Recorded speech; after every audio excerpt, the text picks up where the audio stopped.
Hello everyone, welcome back to the channel. Hope you're well, thank you for joining me. Lovely day outside, but I'm sat in the car. I've been watching a few things on the internet this morning, trying to catch up with some news, what's going on. One thing that keeps coming across my table time and time again is the cost of our bills, the cost of our energy, and how we're supposed to get by. It's becoming increasingly obvious to me that this country, or at least one man's obsession with net zero, or whatever you want to call it, is going to be the absolute undoing of everybody, everywhere, about everything, all of the time. We all have a basic right to have a home, to keep it warm, and to keep the lights on, wouldn't you agree? And with the amount of money that we have coming in, the cost of these things seems to be outpacing the amount of money that a lot of people get coming in. You know, I'm talking about all manner of people all across the country. In fact, it's a stated fact. We have probably one of the largest energy bills anywhere. It's getting out of control. Now, I'll come on to something in a minute about that, but what I want to do for now is get you to listen to this clip of Ed Miliband on the news.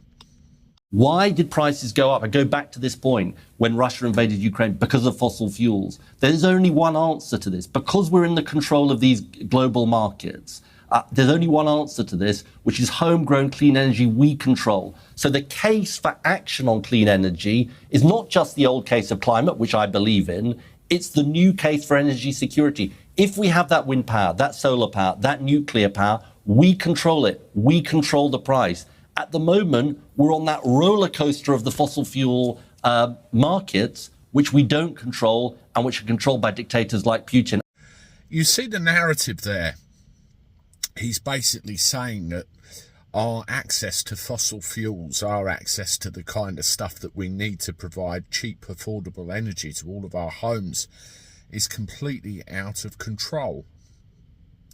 We've had to rely on people like Putin and others to provide that cheap access to energy for us, by providing us the oil, the coal and everything else we need to be able to heat our homes, keep the lights on in an affordable manner.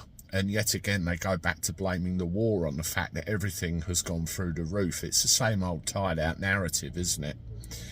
Well, I think Miliband is, I don't know whether it's an obsession, acting upon high, or something else that's going on. But if you look at the environmental cost of all of these things like wind farms and everything else, when you talk about the logistics of keeping them going, manufacturing them in the first place and disposing of them, it doesn't work, does it really?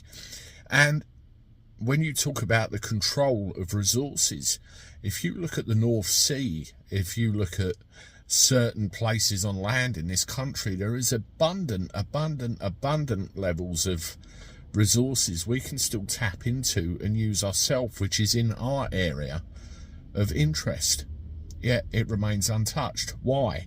The government is actively saying no more licenses will be granted, all in the name of this clean energy.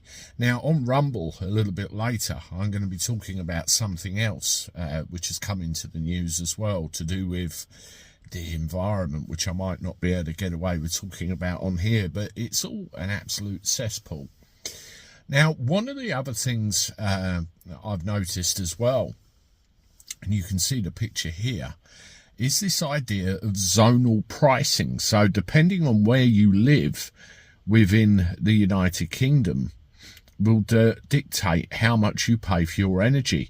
And you can see southern England, so again it's England getting a good kicking at the expense of everyone else, is going to be paying more. Northern areas of Scotland, the whole excuse is supply and demand. So basically the more demand there is, the more you pay. So they're saying in parts of England you will pay more because there's more of a demand. The fact we have, you know, probably the higher population density, I get it, but why the discrimination? It seems to be us again, doesn't it?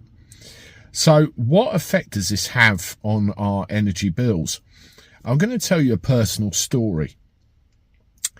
2 days ago, I received an email from Octopus Energy, my energy supplier. Both my gas and electricity are with them. And it said to me that we've been reviewing your account, Andy, and we don't think that you're paying enough for your energy bills. We think that you need to be paying this instead. I'm not going to tell you the figures because not being rude, that's my business, not yours, but it's, you know, helping you. They wanted to double the amount that I'm currently paying. And my comment to my wife was, no way in hell. I said, I am not impoverishing my family to line the pockets of some oligarch in some faraway land that's got a 50% share in a platinum mine somewhere. You know, it's just not happening. So I wrote back to the company and I said, look, I have been paying you this amount all the time without issue. I will continue to pay this amount all the time without issue. You do not change it. If you do change it, the direct debit will be cancelled and I will continue to pay the same that I've always honoured by standing order instead of direct debit. A day later, I got an email back agreeing to that, saying, okay, Andy, we'll continue to take that agreed amount every time. Yes, I realise it's probably building up some kind of issue in the background, but at the end of the day, if you end up being asked to spend 500, 600, 700, 800, 900 pounds a month on your energy, particularly when you've got a family like mine, I've got 4 people in my house, me included, then you are heading into problems. Now, you can imagine the pensioners. My own mother, she keeps a very stringent eye on what she spends. I have my friend who I've mentioned many times before. He, keeps a very stringent eye on what he spends. And more often than not during the winter, I have to help him through, bunging him a few quid to see him right. And there's loads of people like that all over the place. So at the expense of this clean energy crap, where we've got all of these taxes and all of these levies being piled on our bills to try and support this nonsense, it's not good enough, is it? If you've got a problem, put your foot down, tell them what you're going to pay them, and damn well stick to it. The worst thing you can do is not pay them anything at all, because they'll hold all the cards then. But little talk right across the spectrum about our gas, electricity, Ed Miliband and everything else, and we've got to find a way through this, haven't we? Anyway, let me know what you think in the comments. Make sure you subscribe to the channel. Hit the like button. Again, follow me on Rumble if you haven't done so already. Try and build up that a little bit over there. And as always, watch these videos. I look forward to talking to you soon. Toodaloo.